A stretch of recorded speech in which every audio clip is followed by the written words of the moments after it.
Ошол күндөн баштап менде бир жумуш пайда болду да. Биз новостройкада турганга байланыштуу, жаныбызда чычырганактар бар болчу.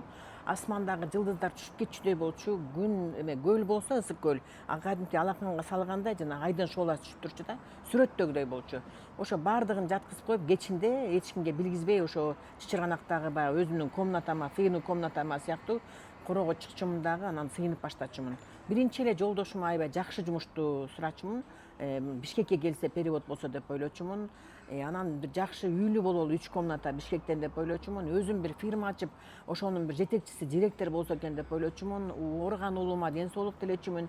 Кичүү Нурлан уулум болсо бир жакшы окууга кирсин дечүмүн. Себеби ал жалаң 5ке окуган да. Анан машина каалачумун, ушу жолдошум бир жакшы машина тепсе деп ойлочумун да. Анан өтүп кеткен балдарымы ушу 5те болсо экен, ушулар менен бир чогуу 5тен насип кылып кезиксе экен деп тилечүмүн да.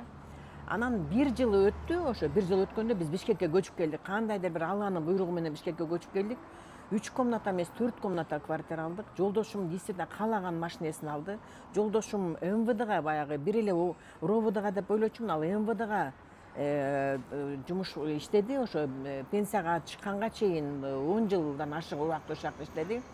Уулум Нурлан болсо Юракадемияга өттү. Ал өтмөк тургай Америкага чейин кетти.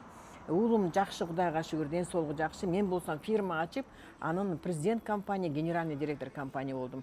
Анан Алладан сурасаңыз бере берет экен. Эмне сурасаңыз коркпой сурай бериңиз. Анан ал мен даже күтпөгөн нерсени берди. Ал күтпөгөн нерсе мен дүйнө жүзүн кыдыртып баштады да. Мисалы үчүн мен ошо дүйнө жүзүн кыдырам деген деги эле бир оюмда да жок болчу. Андай сыйынганда да суранчу эмесмин да. Бирок дүйнө жүзүнүн бардыгын тең Алла кыдырганга дагы жардам берди. Ошондуктан Алладан коркпой сурай бериңиздер.